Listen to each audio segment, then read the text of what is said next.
Howdy, this is Mike. We're here at the Heritage Center here in Townsend, Tennessee, the Smoky Mountain Heritage Center, doing a little Christmas event this evening, and let's go check it out.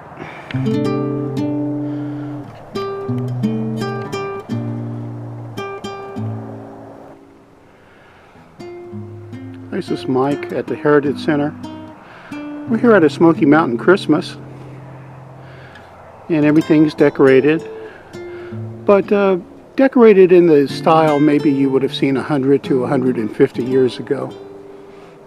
Kind of a rustic mountain Christmas.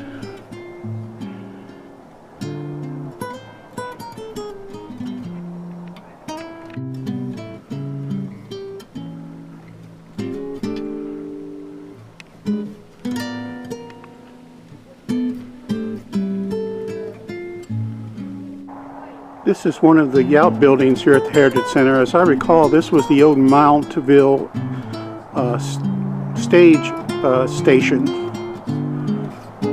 that was just outside of Maryville. It was preserved and brought here. That's right. We put up to find that. So that's sweet what you got right there. That blue thing over there is how you bought sugar. Way out here on the frontier, you wouldn't have got any of that store-bought sugar.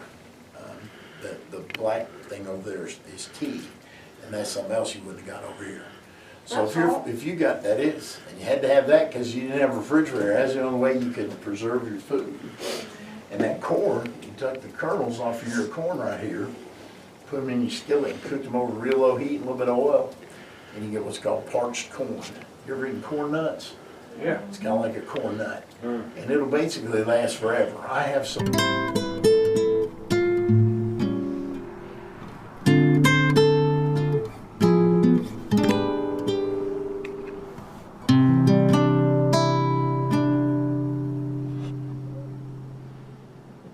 Clothespins as posters for the bed. Now, to have a poster bed in these mountains, that was a big deal. And if your little baby doll had a bed that had posters, that was awesome.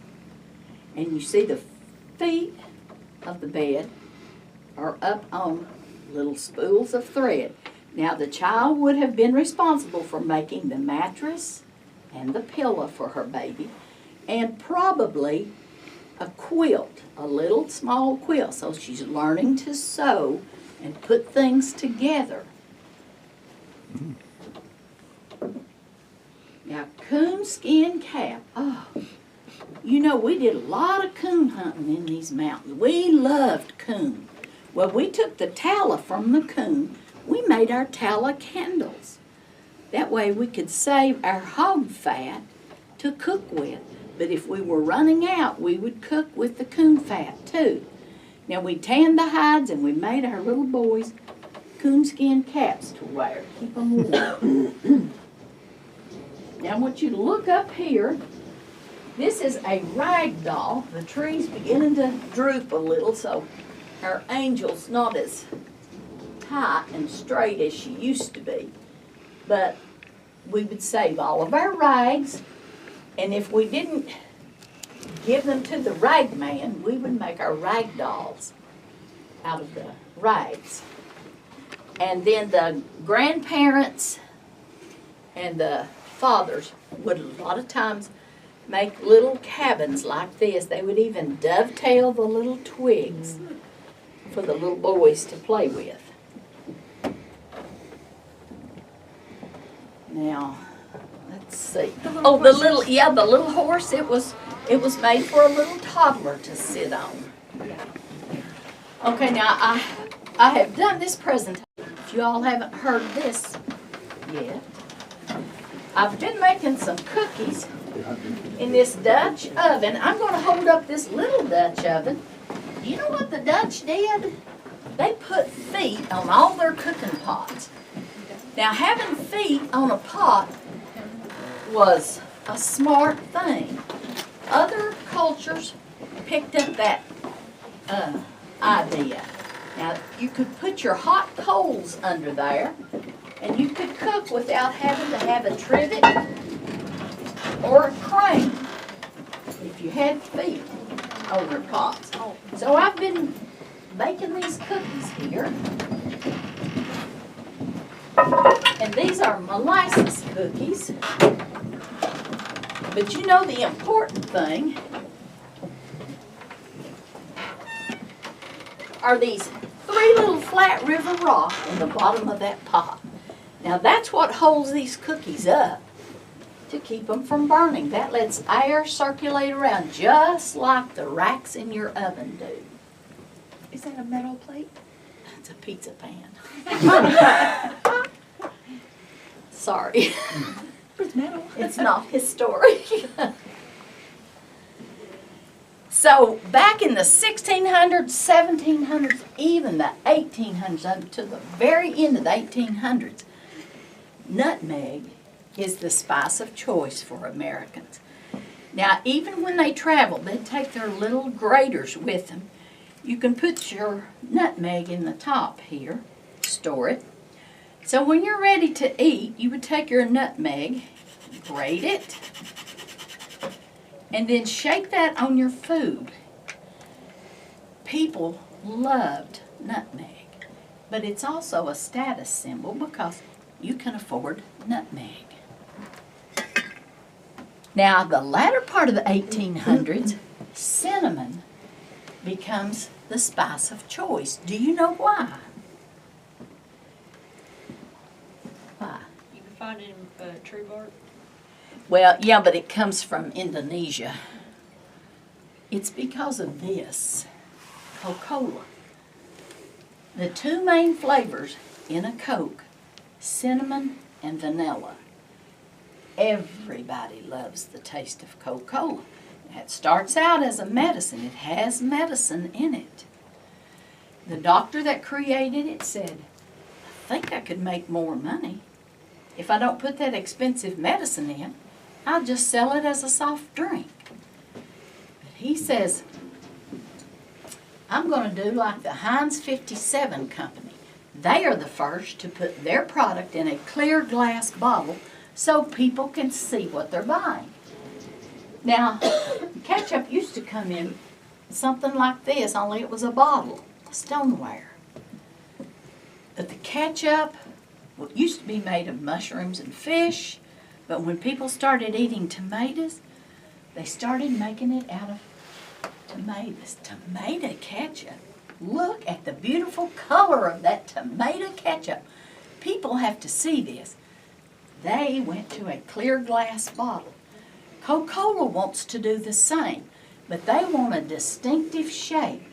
A shape that even a blind person can feel of it and say, that is a Coca-Cola. So, they have a contest. That's the shape that won. Now the bad thing is, this bottle, clear, and this shape, cost an awful lot of money. Now, the Coca-Cola company decides, we're going to go with that. The Coke inside costs practically nothing to make. But they said to recoup some of our money, when you finish drinking that Coke, you have an empty bottle, you can take that back to the store and sell it. And the store will gladly buy that back. That's what they did, and you can tell it has been successful for them.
coming tonight, Suzanne? I know it.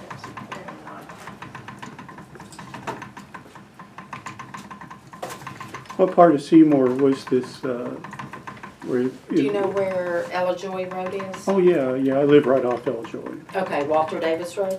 Uh-huh. That's where this was. Walter Davis was my husband's grandfather. We'll have to drive by and see where it was. Yeah, you want to.